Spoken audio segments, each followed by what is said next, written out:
नमस्कार, मैं doctor Kamaljeet Kaur Mehta, associate professor department of home science, government girls college, Pipar city, Rajasthan. आज जिस रेशे के बारे में आपसे बात करने जा रही हूँ, जिस रेशे की आज हम चर्चा करेंगे, उस रेशे का नाम है रेयॉन। रेयॉन जो है ये एक मानवकृत रेशा है और इसे 19वीं शताब्दी का एक वैज्ञानिक चमत्कार माना जाता है। इसकी हिस्ट्री की बात हम करें तो ये जो रेशा है, ये 100 साल पहले सिल्क के जो रेशे की जो कार्यविधि थी, उस कार्यविधि और रेशे के उत्पादन के अनुकरण करने का इसमें प्रयास किया गया। इसमें क्या किया गया कि जो शहतूत की पत्तियाँ जो रेशम के कीड़े खाते थे, उनको उन शहतूत की पत्तियों को केमिकल्स से बचाकर और फिर उससे जो घोल तैयार हुआ, उस घोल तैयार को छिद्रों में से निकाला गया। इसमें डिफरेंस ये रहा कि जो मलबरी लीव्स यानी शहतूत की पत्तियाँ सिल्क वर्म्स जो कि प्योर सिल्क के लिए बना के बचाते थे, तो उससे जो रेशा होता था उसकी प्रकृति प्रोटीन होती थी। लेकिन इसमें मलबरी लीव्स को केमिकल्स के द्वारा बचाया गया, तो जो रेशे की प्रकृति जो रही वो सेलुलोजिक ही रही, क्योंकि जो प्रोटीन में कन्वर्ट होता है वो उसके शरीर के अंदर यानी कि सिल्क वर्म के अंदर होता है और इस समय सिल्क वर्म हमारे इस सिल्क में या जो आर्टिफिशियल सिल्क या जो रेयॉन है इसमें प्रेजेंट नहीं है। ठीक है, फिर हम बात करते हैं कि रेयॉन जो है ये नेचुरल सिल्क के सामने ही प्रतीत होता है, लेकिन इसकी समान प्रतीत होता है, लेकिन इसकी प्रत्यास्थता, इसकी मजबूती और जो है और इसमें सटने के गुण की कमी होती है। लेकिन इसका जो मुख्य जो कारण था इसकी खोज का, वो ये था कि सिल्क का एक अनुकल्प तैयार करना था, जिससे कि सुंदर, चिकना, कोमल और लचीला सिल्क है, वो हर वर्ग के उपभोक्ता की आय के दायरे में हो सके। रेयॉन जो है वो मानवकृत रेशा है, मैन मेड है और नेचुरल नहीं है, लेकिन इसकी उत्पत्ति जो है वो प्रकृति के रेशे के रूप में नहीं होती है। इसमें जो रॉ मटेरियल का इस्तेमाल किया जाता है वो होती है पेड़ की लुगदी या रसायन या पेड़ की लुगदी, उसमें रसायन मिलाकर और अर्ध तरल घोल बनाया जाता है और फिर उसको एक खास तरह की एक छिद्र वाली बारीक छिद्र वाली एक स्पिनरेट होती है, उसमें फोर्सफुली उसको निकाला जाता है। ये सिंथेटिक फाइबर से डिफरेंट है ये मैनमेड फाइबर, लेकिन सिंथेटिक फाइबर से इस तरह से डिफरेंट है क्योंकि सिंथेटिक जो रेशे होते हैं, उन रेशों में जिन सामग्री की आवश्यकता होती है, वो प्रकृति में सॉलिड रूप में, सॉलिड फॉर्म में नहीं मिलते हैं। इसकी हिस्ट्री की बात करें तो ये बहुत पुरानी हिस्ट्री नहीं है। 100 वर्ष पूर्व 1892 में काउंट हिलेरे डी शॉर्डनेट ने सबसे पहला रेयॉन बनाया, जिसको कि नाइट्रोसेलुलोज रेयॉन कहते हैं। ये वास्तव में एक इसकी शुरुआत जो है वो 1664 में एक साइंटिस्ट ने कर दी थी, लेकिन 1924 में इसको एक सामूहिक नाम जो है वो प्रदान किया गया और वो सामूहिक नाम जो है वो रेयॉन। रेयॉन का मतलब होता है सूर्य की किरणों का परावर्तन। 20वीं शताब्दी में ये इसका निर्माण जो है वो काफ़ी ज़्यादा शुरू हो गया और UK, Switzerland, Belgium, Austria, Germany, USA वगैरह में इसका निर्माण जो है वो प्रारंभ हो गया और इंडिया में सबसे पहले 1940 में जो है केरला में इसका निर्माण जो है वो प्रारंभ हुआ। अब हम बात करते हैं कि इन ये रेयॉन के प्रकार कितने हैं, काइंड्स ऑफ रेयॉन। तो 3 प्रकार की रेयॉन है। ये डिपेंड करता है रेयॉन के जो प्रकार हैं, वो उसकी विभिन्नता जो है इस बात पर डिपेंड करती है कि कच्चे माल की किस्म कैसी है। यानी कौन-सा कच्चे माल की किस्म यूज़ की गई, कौन-सा रसायन किया गया और निर्माण की कौन-सी विधि इस्तेमाल की गई, इस पर इस रेयॉन के जो है को 3 भागों में विभाजित किया जाता है। सबसे पहला आता है नाइट्रोसेल्युलोज रेयॉन, दूसरा है विस्कस रेयॉन और तीसरा है क्यूप्रामोनियम रेयॉन। जैसे कि नाम से विदित होता है, नाइट्रोसेल्युलोज जो है ये जो है ये 100 साल पहले इसको तैयार किया गया और इसकी विधि जो है वो बहुत ही ज़्यादा व्ययशील थी, बहुत एक्सपेंसिव बनता था ये और इसको जो है अब प्रचलन में नहीं है। इसमें रुई की पट्टियाँ इस्तेमाल की जाती हैं, जिसमें सल्फ्यूरिक एसिड और नाइट्रिक एसिड के साथ में प्रक्रिया कराई जाती है और फिर इसे अल्कोहल और ईथर के घोल में घोला जाता है और इस घोल को स्पिनरेट में से निकाला जाता है। ईथर उड़ जाता है और जो है फिर इसकी सोडियम हाइड्रोसल्फाइड से प्रक्रिया कराई जाती है, जिससे कि ये अब अज्वलनशील हो जाता है। दूसरा जो रेयॉन है उसको विस्कस रेयॉन कहते हैं। ये कपास के रेशे और बाँस और जो है तने की लुगदी में कास्टिक सोडा में डुबोया जाता है और इसको एल्कली सेल्यूलोज़ का रूप धारण करता है। इसके सफ़ेद फूले-फूले से टुकड़े होते हैं और इसको नियंत्रित ताप और नमी में 3 दिन तक रखा जाता है और कार्बन बाइसल्फ़ाइड इसमें मिलाया जाता है और इससे ये रेशे तैयार किए जाते हैं। कास्टिक सोडा में हल्के-हल्के घोल में इसे फिर डालते हैं और ये कुछ शहद जैसा दिखाई देने लगता है।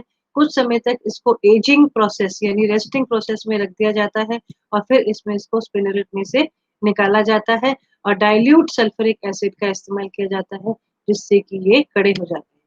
तीसरी जो वो है उसमें जो प्रोसेस है जिसको क्यूप्रामोनियम कहते हैं, तो उसमें कॉटन लिंटर्स या रुई की पट्टियों का प्रयोग किया जाता है। इसमें सोडा ऐश और कास्टिक सोडा में उबालते हैं और क्लोरीन से ब्लीच करके इसको सुखाया जाता है, जैसे कि नाम से विदित होता है।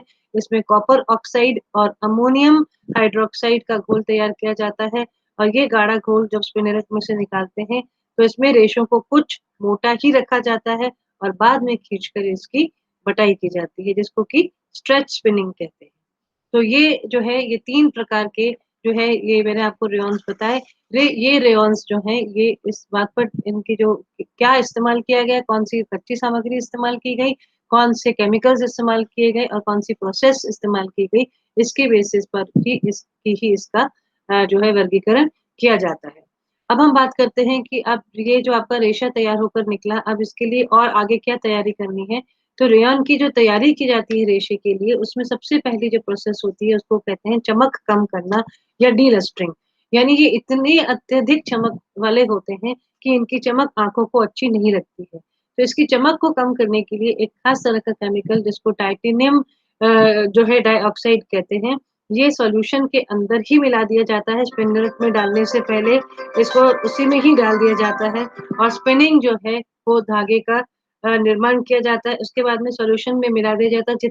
जितनी कम करनी है चमक उतने चमक को कम करने के हिसाब से उतना सॉल्यूशन मिलाया जाता है इस घोल में। और फिर इसकी स्पिनिंग की जाती है और धागा जितनी इच्छा हो क्योंकि ये जो है मैन मेड फाइबर है तो जितनी इच्छा हो उतना लंबा धागा रखा जाता है और जो है डायमीटर जो है वो उस पर जो है उसकी वो डिपेंड करता है उसको भी नियंत्रण में रखा जा सकता है। इसके जो रेशे हैं वो इकहरे रेशे और जो है मोनोफिलामेंट्स और मल्टीफिलामेंट्स तैयार किए जाते हैं। इकहरे रेशे जो हैं वो होज़री के लिए, सॉक्स के लिए और अंडरगारमेंट्स वगैरह के लिए तैयार किए जाते हैं। और इसके अलावा इसकी जो परिसज्जा की जाती है, इसको जो ऊपर से अलग से परिष्कृति दी जाती है, वो है कैलेंडरिंग यानी कि उसको भारी रोलर्स के साथ में उसको प्रेस किया जाता है या उसपे एम्बॉसिंग की जाती है, डिज़ाइन बनाए जाते हैं, नक्काशी की जाती है और साथ ही कुछ और आवश्यक इसमें परिसज्जाएँ जैसे प्री श्रिंकिंग है, वाटर प्रूफिंग है, ये सब दी जाती है। तो ये हुआ रेयॉन की उत्पादन की बात किस तरह से इससे धागा बनता है, किस तरह से इससे वस्त्र बनता है। अब हम बात करते हैं रेयॉन के कैरेक्टरिस्टिक्स की यानी रेयॉन की विशेषताओं की। रेयॉन जो है इसका संगठन की बात करें तो ये बेसिकली इसमें ये भीतर पाया जाने वाला एक व्हाइट सेल्युलोज होता है, जो आकारविहीन होता है और इसमें ये श्वेत सेल्युलोज पदार्थ इसमें पाया जाता है। और माइक्रोस्कोप में देखें तो ये अलग-अलग इसकी वैरायटी इस माइक्रोस्कोप में अलग-अलग दिखाई देती है। ग्लास लाइक लस्टर दिखाई देता है, चमक दिखाई देती है, सिलिंड्रिकल दिखाई देता है, एक समान यूनिफ़ॉर्मिटी इसके समान जो है वो डायमीटर होता है और इसकी जो लेंथ है उसकी बात करें तो लेंथ जितनी इच्छा हो उसकी लेंथ रखी जा सकती है क्योंकि इसको जो है ये जो है जहाँ पर लगे कि अब इसकी लेंथ कम चाहिए तो वहाँ इसको काट कर स्पिंडल में से अलग कर लेते हैं। तो फिलामेंट जो है वो बनाए जाते हैं लंबे रेशे और स्टेपल यार्न जो है वो छोटे रेशों में फुज्जीदार सतह से ये रेशे बनाए जाते हैं। फिर हम बात करते हैं इसकी स्ट्रेंथ की, तो 1/3 जो है इसकी 1/3 ऑफ सिल्क इसकी स्ट्रेंथ है।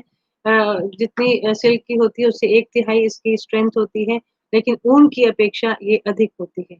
सूखे होने पर ये मजबूत होते हैं, लेकिन गीले होने पर 40 से 70% ये अपनी जो है ये लूज़ कर जाते हैं, अपनी स्ट्रेंथ को लूज़ करते हैं और सूखने पर जो है ये इसमें जो है इसकी शक्ति वापस आ जाती है।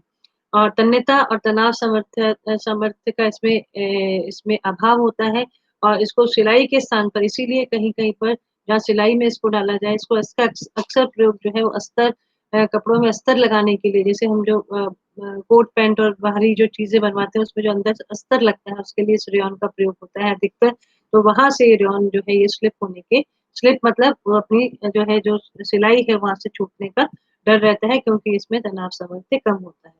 इलास्टिसिटी की बात करें इसमें, तो इसमें इलास्टिसिटी जो है यानी इसकी जो कितना ये वो रहता है तो इसमें गुड स्ट्रेचेबिलिटी होती है और जो है इसमें जो है पूर्व अवस्था में ये वापस आता है और इसमें सलवट कम पड़ते हैं लेकिन जो है पड़ते हैं लेकिन कॉटन और रेयॉन के कंपैरिज़न में देर से पड़ते हैं। ताप संवहन की बात करें तो ये गुड कंडक्टर ऑफ हीट है, ताप का सुचालक है और शीतल होता है रेशा, महीन होता है, लेकिन विस्कोस रेयॉन जो है वो मोटा होता है और उसमें शीतलता उसकी जो है वो कम महसूस होती है।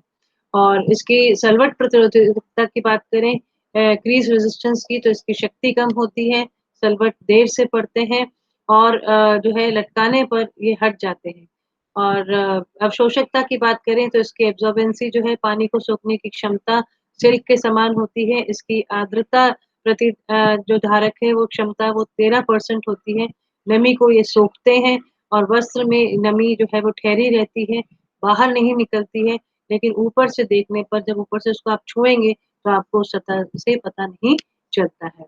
और इसीलिए ये जो रेयॉन जो है इसका जो इसकी एब्ज़ॉर्बेंसी इसकी वज़ह से जो है इसको जो ये रेयॉन है इसका प्रयोग बाथरूम्स में जितने भी जो कर्टेन्स लगते हैं और जो रेनकोट हम पहनते हैं, जो अम्ब्रेला बारिश के मौसम में हम जो छतरी का प्रयोग करते हैं, वो सब जो है रेयॉन इसी से ही बनते हैं। और फ्रिक्शन की बात करें हम तो फ्रिक्शन को अगर हम यूज़ करेंगे तो ये वीक हो जाते हैं, चमक खराब हो जाती है और इसलिए इसको एक्स्ट्रा केयर देने की ज़रूरत पड़ती है। और सिकुड़ने का इसमें अवगुण रहता है और जो सभी तरह के तीनों उसमें होता है और इसके लिए एक खास तरह की संकुचन प्रतिरोधक इसको परिसज्जा दी जाती है, जिससे कि इसको श्रिंक रेजिस्टेंट बनाया जाता है। सफाई और धुलाई की बात करें तो इसकी सतह चिकनी होती है क्योंकि लंबे रेशे होते हैं इसलिए गंदे नहीं होते हैं और ड्राई क्लीन की इसमें आवश्यकता नहीं होती है, लेकिन इसमें एक्स्ट्रा केयर करने की ज़रूरत पड़ती है। बहुत कसकर इसके ऊपर एक तो ब्रश नहीं लगाया जा सकता है और इसको कसकर धोने में निचोड़ा भी नहीं जाना चाहिए। और डाइल्यूट ब्लीच की अगर हम बात करें, तो हाइड्रोजन पेरोक्साइड जो है वो एक मृदु ब्लीच है जिसका प्रयोग इसमें किया जा सकता है। ड्राई हीट की बात करें तो 350 डिग्री फ़ारेनहाइट पर ये जलते हैं इसलिए हल्के आयरन की ही इसमें आवश्यकता होती है। ज़्यादा अगर गरम आयरन का अगर आप प्रयोग करेंगे तो इसकी जो है रचना जो है वो फ्लैट हो जाती है और उससे उसमें एक अजीब-सी चमक आ जाती है जो देखने में अच्छी नहीं लगती है।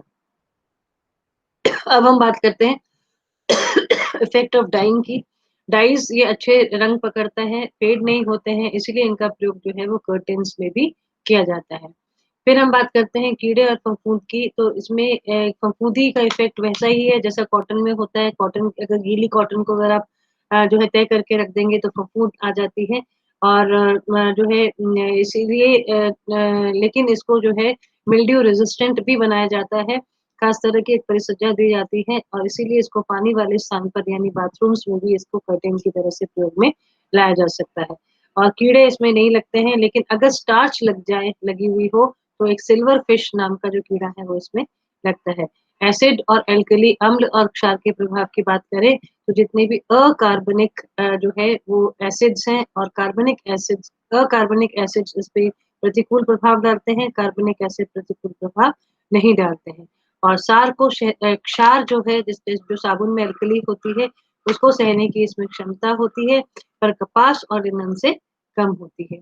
और क्योंकि जो है कास्टिक सोडा से इसका तनाव सामर्थ्य कम हो जाता है। रंगों के प्रति इसकी सादृश्यता अच्छी होती है, अच्छे रंग चढ़ते हैं, समान रूप से इसमें रंग चढ़ते हैं। तो ये जो रेयॉन जो है, ये जो है इसको अगर हम कंक्लूड करें, इसको हम निष्कर्ष पर जो है इसको करें तो उसका ये निष्कर्ष है कि इसमें जो है ये एक आर्टिफिशियल सिल्क एक मानव का एक प्रयास है कि जिससे कि प्योर सिल्क जो है उस सिल्क को जो है वो किया जाए और इस सिल्क जो प्योर सिल्क का एक तरह से अनुकल्प बनाया गया और जिससे कि सर्वसाधारण के लिए उपलब्ध हो जाए और ऐसा करने में मानव जाति जो है वो सफल रही है। धन्यवाद।